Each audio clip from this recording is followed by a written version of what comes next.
మా ఊర్లో అయితే శీతల జరుగుతుంది. మా ఆయన్ని నిన్నటి నుంచి అడుగుతున్నా, పెళ్ళైనాక ఇప్పుడు 15 years రన్ అవుతున్నాయి, అయినా కానీ ఒక్కసారి కూడా తీసుకెళ్ళలేదు.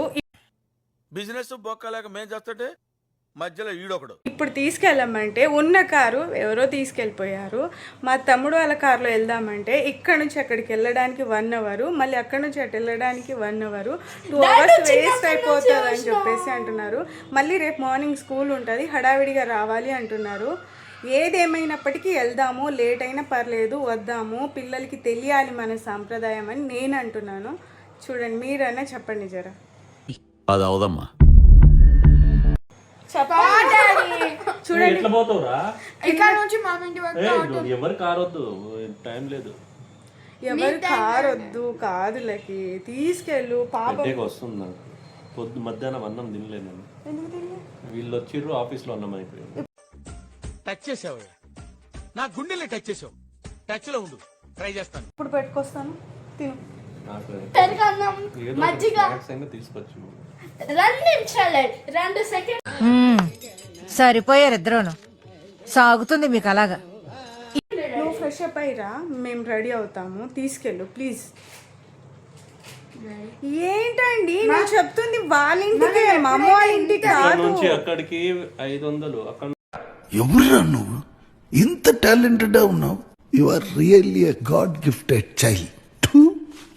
నుంచి అక్కడికి 1000. నువ్వు మళ్ళీ ఇక్కడ నుంచి అక్కడికి వెళ్ళడానికి ఎనర్జీ రావడానికి యాపిల్ ఫ్రూట్. ప్రతిసారి దీనేంటి ఏమిట్రా? మరి చెయ్యి బాగాలేదు. కట్ చేసి తీసుకురా, అలా ఇస్తే ఎలా తింటా? ఎప్పుడైనా ఊరికెళ్తాను ఇంత రిక్వెస్ట్ చేసిన డాడీ. ఎందుకు మరి అంత రిక్వెస్ట్ చేస్తారు? ఎంటర్టైన్మెంట్ మొన్ననే కదరా పోయి వచ్చిర్రు సాగరింగ్ రోడ్. ఫోన్ రా బాబా, ఏందిరా కోపం ఎందుకు వస్తుందా? వెళ్ళేవా నెల్లూరు రాదురా? ఏంది నువ్వు నీకు ఏంది? మహానుభావులు మాట్లాడే మాటలు అస్సలు అర్థం చేసుకోలేవు. ఇదండి మా ఆయన ఒరిజినల్. ఆ వీడియోస్లో మోటివేషన్లో చెప్తాడు కదా, అదంతా సున్నితంగా అక్కడ ఎంత బాగా క్లియర్గా మాట్లాడతారు. ఇక్కడ చూడండి ఎలా మాట్లాడుతున్నారో. ఇదండి ఈయన విశ్వరూపం. నేను చెప్పేది వాళ్ళ ఇంటికే, మా అత్తమ్మ వాళ్ళ దగ్గరికే, మా ఊరికి కాదు. తీసుకెళ్ళడానికి మా ఆయనకి బాధ అవుతుంది. ఎవరైనా ఆడవాళ్ళు అత్తగారి ఇంటికి వెళ్ళాలంటే భయపడతారు, మేము రామని మగుని సతాయిస్తారు. ఈయనేంటండి మేము వస్తామంటే కూడా తీసుకెళ్ళట్లేడు. ఏం చేద్దామంటావు మరి? ఏం దిక్కుమాలిన ప్రశ్న ఇదొకటి. ఏం చేద్దామంటావా? ఇదో ప్రశ్న నావా, నాకు అర్థం కాదు. వస్తుందిరా, ఫ్రెష్ అప్ అయి వస్తాను. ఫ్రెష్ అప్ అయ్యి రా, నేను శారీ కట్టుకుంటా, వెళ్దాం. ఏం పర్లేదు, చూసి వద్దాము. ఎలా ఉంటుందో కూడా తెలియదు కదా. నువ్వు వెళ్ళేది అయిపోద్ది, ఏం అవ్వదు. నువ్వు ఒకదాని. Please please please. చీకటి అయితే పోయి అన్నం తిన్నికేనా నువ్వు పోయేది? డాడీ నువ్వు నాకు ప్రామిస్ చెప్పినా చేసినా, నేను ఏమంటే నువ్వు అది చేస్తానా, ప్రామిస్ కూడా ఇచ్చిన తీసుకెళ్ళమంటే ఇప్పుడు తీసుకెళ్తున్నావు అంతే. నువ్వు అట్లే అరువు, జీవితం అంతా అరుస్తూనే ఉంటావు. చెప్పేది తిని కదా, ఇంటి వినాలి కదా, బుర్ర ఉండాలి కదా. కూర్చో.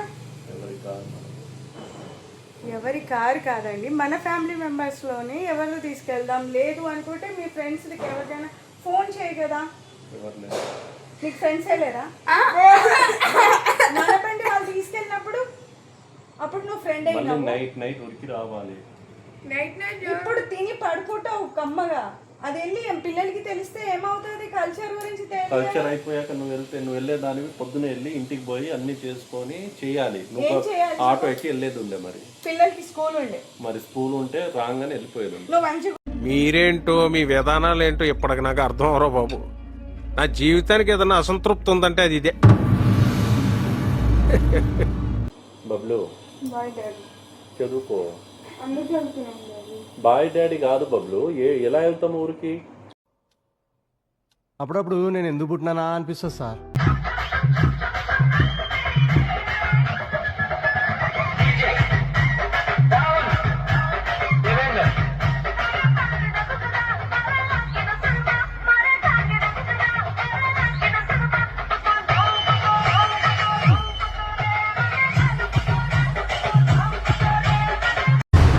ప్రపంచంలో ఎన్నో అద్భుతాలు జరుగుతున్నాయి, ఒక నా జీవితంలో తప్ప.